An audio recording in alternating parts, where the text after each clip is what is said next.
Teman-teman, ketemu lagi di Pitutur Mbah Kakung bersama saya Om Vio. Kali ini Om Vio ada di situs Candi Asu di daerah Dukun, Kabupaten Magelang, tepatnya di Dusun Sengi, Ngampel, Kecamatan Dukun, Kabupaten Magelang, Jawa Tengah.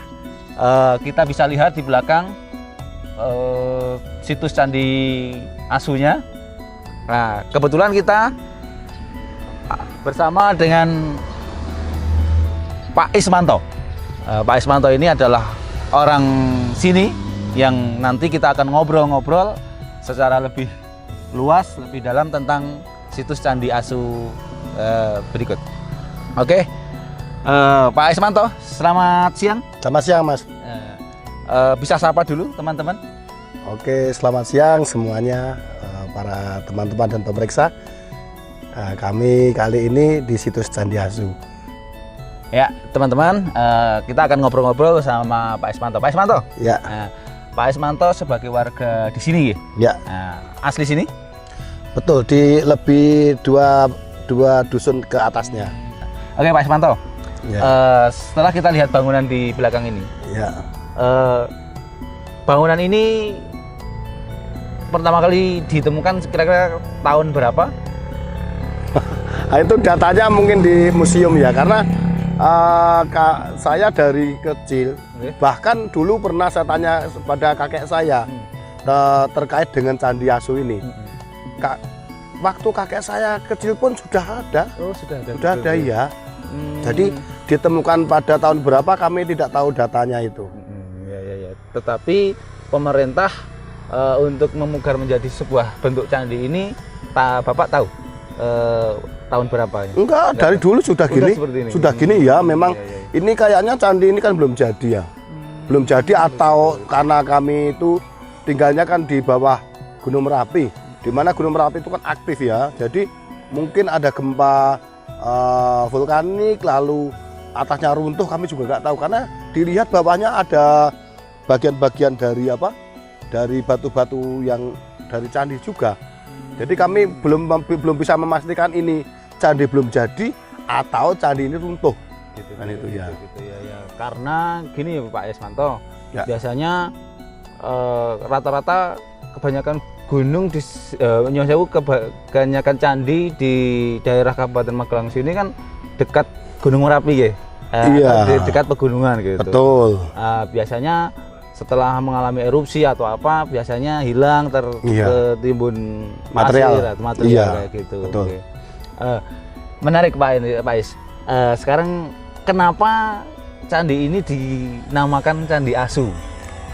Mungkin ini saja ya, orang kampung kan nggak tahu itu ini. Kalau ada sih kata mengatakan ada istilah aswa atau apa, atau ada yang mengatakan asu untuk istirahat. Tapi sebetulnya yang kalau kita pelajari ya dari dulu itu kebiasaan orang desa itu kan, contohnya kalau menyebut geni itu kan dari kata Sanskerta Agni. Agni itu AGNI, jadinya dia nyebutnya geni. Nah, mungkin orang desa mudah dengan lidah desa menyebut candi ini Candi Asu. Mungkin dulu ada peninggalan semacam Nandi ya, ada sapi. Oh ya, karena ini candi ini kan karakternya candi Hindu Buddha sebenarnya, peralihan, masa peralihan. Jadi mungkin ada Nandi tapi dilihatnya seperti asu bisa. Kalau menurut pemikiran saya semacam itu. Karena gini Pak Is, saya sebagai orang awam ya, sempat agak di telinga itu agak risih ya.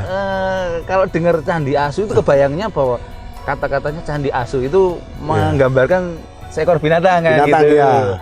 Makanya mungkin Pak Ismanto sebagai orang lokal tahu tentang cerita di Candi Asu ini, kenapa dinamakan Candi Asu. Dan jadi mungkin gambarannya bahwa penamaan itu tergantung dari persepsi atau dari gambaran dari cerita orang lokal. Gitu iya gitu ya.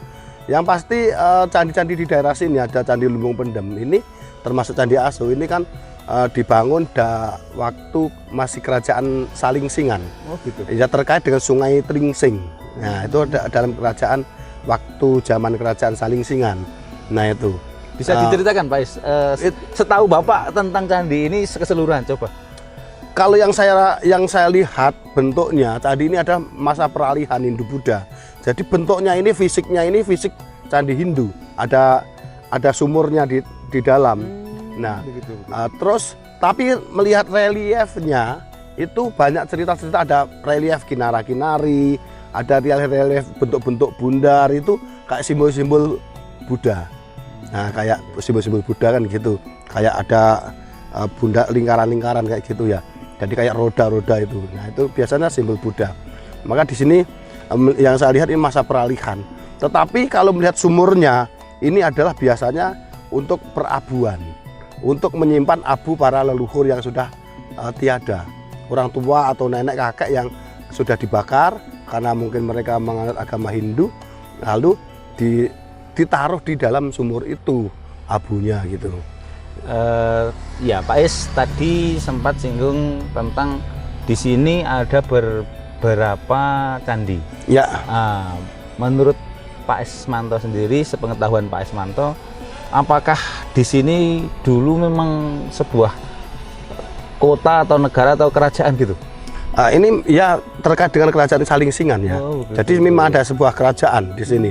Kalau candi sebetulnya di daerah kami ini itu ada di bawah-bawah kampung kami juga ada candi, tetapi toh tidak mungkin dipugar karena kami mau dilarikan kemana? Itu banyak ada di Tegal, di Ladang itu ada candi juga, petilasan-petilasan itu sampai ada Gajangkoso, ada Gendelan itu ada candi juga, banyak petilasan candi yang memang kalau yang saya rasakan mungkin dulu di sini adalah kerajaan-kerajaan itu kan di daerah gunung, supaya aman kalau ada orang yang mau menyerang, kan kita harus naik gunung kan gitu, sementara kami sudah di atas kan gitu. Jadi yang candi-candi di sekitar sini lebih ke kiblatnya ke arah Merapi. Nah, ini pintunya kan ke arah sini, lalu kalau kita berdoa mengarahnya melihatnya ke Merapinya Merapi di sebelah sana. Iya gitu. Ya. Jadi candi di sekelilingnya itu banyak candi di sini sampai jalur ke selatan ada, ke utara, ke naik lagi ada. Oh, di daerah naik ke gunung gitu. Juga ada di sana. Memang kompleks candi ya, mungkin ya itu kompleks kerajaan zaman dulu. Saya rasa gitu. Menarik. Oke Pak Is, kita tadi udah Pak Is menceritakan secara gamblang ya tentang candi. Sekarang saya mau tanya, apakah ada sering wisatawan yang datang ke Candi Asu ini? Banyak, begitu banyak. Ya? Dulunya sih dari penginapan di Hotel Aman Jiwo itu biasanya ada 3 bis, 2 bis yang diantar ke sini untuk memang melihat-lihat ke candi. Entah penelitian, entah sekedar melihat-lihat, kami nggak tahu ya. Tapi artinya banyak gitu, banyak. Sementara untuk siswa-siswa SMP, SMA di daerah sini juga sering gitu ya. Penelitian atau untuk mengunjungi. Mungkin hanya nengok-nengok ada candi, terus mereka juga dari gurunya mungkin memberi semacam pendidikan tentang purbakala atau apa gitu. Dan mungkin salah satu wisata selfie juga mungkin bagi Instagramable juga buat anak-anak muda mungkin gitu. Betul karena ya ini di pinggir jalan terus gampang dijangkau gitu. Oke, teman-teman, bagi yang penasaran dengan situs-situs candi di sekitaran Magelang, karena di sekitaran Magelang tentunya banyak sekali berdiri situs-situs candi yang tersebar di berbagai daerah. Teman-teman bisa salah satunya mengunjungi Candi Asu di daerah Dukun ini, ya Pak Ismat tadi. Karena kita lihat bangunannya juga masih kokoh megah, disertai dengan relief-relief di sekeliling candi, dan tempatnya juga terawat karena selalu dibersihkan oleh pengelola. Oke, Pak Is, Ya. apakah dari pihak pemerintah sering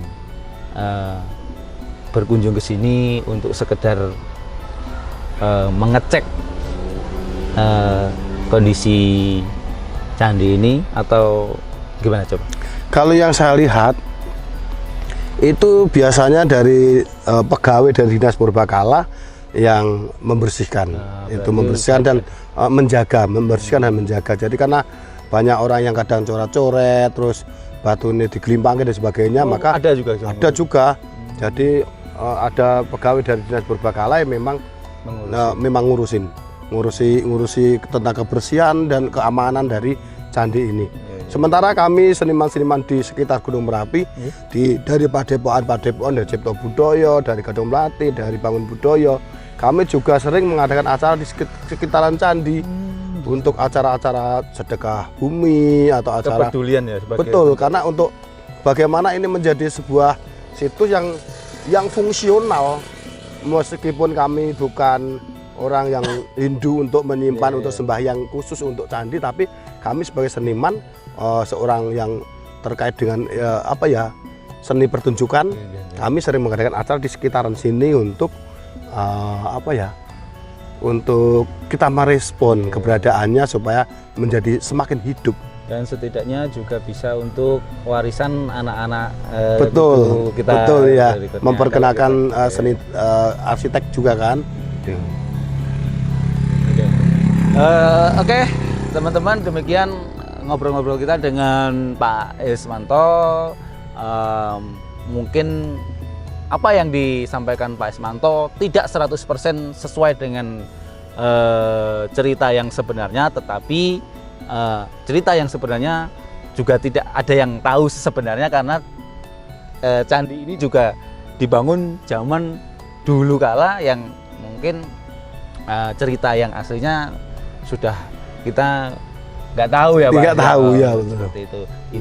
Ini saja teman-teman, nanti bisa kita keliling ya Pak Ismanto ya. Iya. Kita keliling, lihat. Bisa masuk ini Pak Ismanto? Ini kayaknya biasanya ditutup tapi kok terbuka. Berarti apakah boleh kita bisa tanya-tanya ke petugasnya? Kalau petugasnya mungkin baru istirahat. Oke, jam istirahat. Boleh, nanti kita akan lihat-lihat sekeliling Candi Asih. Iya. Oke teman-teman, kita akan lihat ke depan ya. Kita bisa lihat teman-teman, kondisi yang sangat bersih ya, berarti terawat sekali ini. Sisa-sisa bangunan yang masih kokoh sekali teman-teman, dan bebatuan itu memang masih asli semua. Karena biasanya di situs-situs candi yang lain tuh ada beberapa bagian sudut-sudut candi yang batunya sudah diganti, tetapi kalau di Candi Asu ini sepertinya semua masih orisinil, masih batu. Relief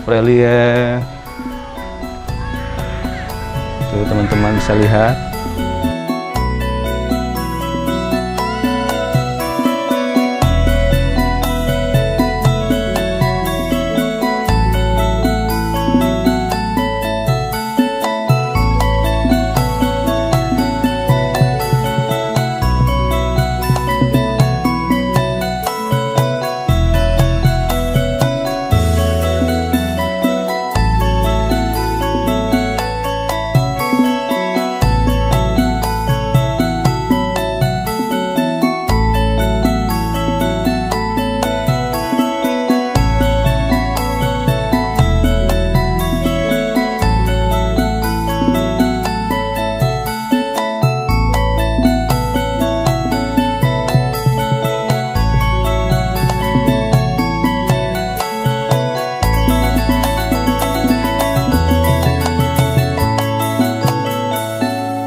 Teman-teman, setelah kita tadi dari situs Candi Asu, kita akan menuju ke situs yang lain, yaitu situs Candi Pendem. Oke teman-teman, kita akan menuju ke lokasi.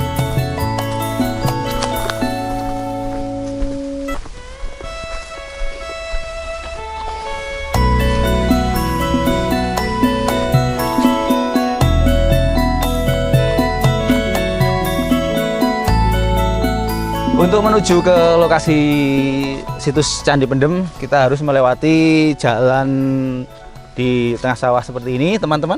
Nah, cukup asik ya, teman-teman. Di kanan kiri kita bisa lihat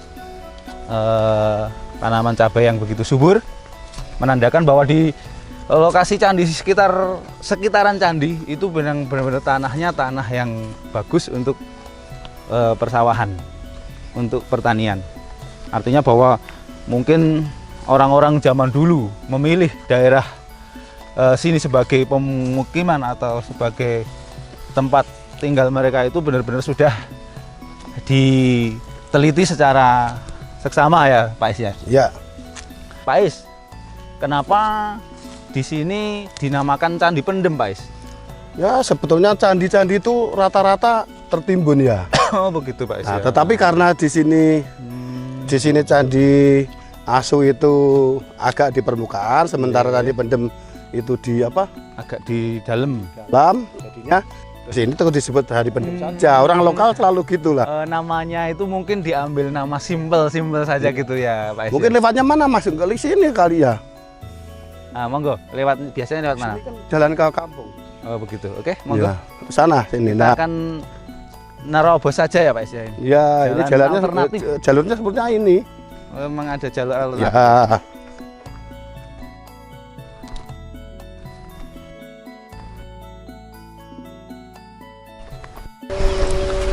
Ya. Akhirnya teman-teman kita sampai di lokasi situs Candi Pendem.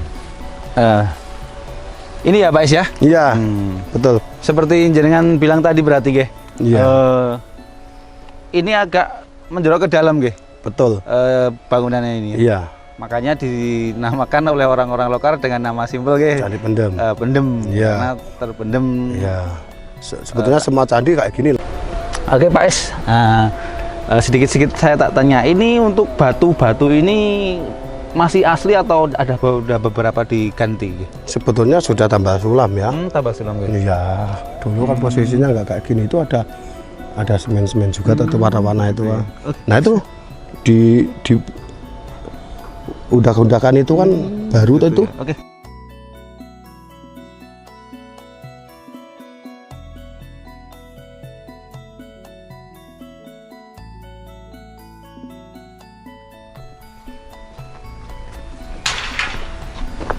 Ya, yang seperti ini ya Pak Isya berarti. Ya. Ini batu baru. Yang ini sudah tambal sulam. Ya, Ya. sebetulnya. Kalau yang asli berarti yang seperti Ya, ini seperti ini. Oke, sebetulnya kalau main pahat tangan lebih bagus daripada ini kan mesin ini. Oh ya. Tampak banget mesin. Harusnya Jadi mungkin lebih manual. harusnya pakai kalau bukan pakai mesin kayak gini ge. Mm-mm. Tapi kembali lagi itu pengelola yang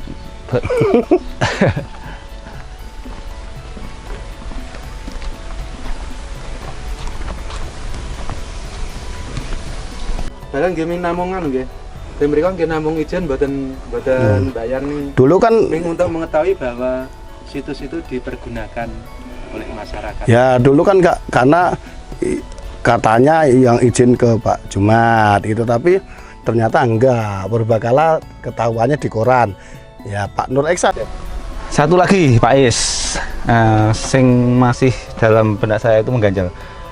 Kenapa struktur batuan candi itu kadang beda-beda warnanya Pak Is? Ya, seperti memang. contohnya seperti ini. Ya jenis Ada merah, jenis ada hitam. ya jenis batunya beda. Biasanya ditentukan oleh lahar. Lahar tahun berapa itu yang banyak batunya warna apa. Contohnya kalau di daerah Sumber itu dari Dukun, daerah Kecamatan Dukun naik sampai Sentong, Merapi itu semua batunya bagus. Tetapi ketika ke arah sini Belan naik itu jenis batunya kayak gini. Nah ini jenis batu Belan ini. Teksturnya kasar banget. Berarti bukan karena beda zaman nggih. Dari batu ini ke batu ini beda. Bukan zaman, Bukan. tapi lebih momen pas Momen laharnya, laharnya. ya terjadinya batu kan gitu. Karena yang mengganjal dalam pikiran saya bahwa ataukah ini dulu dibuat tahun segini terus yang masih warnanya ini tahun segini gitu. Enggak ya? Enggak. Nah, kalau contohnya korosi saja. Nggih. Ini korosi, ini karena jenis batunya memang kan andesit ya. Nggih, mudah Andesit Kena. pasir, ya kena air, kena hujan, kena panas dia gampang korosi ya. Sementara yang lebih padat itu lama korosinya kan gitu. Oke, itulah perbedaan dari warna-warna candi ya teman-teman. Warna-warna batu maaf. Itu seperti itu penjelasannya dari ahli batu ini.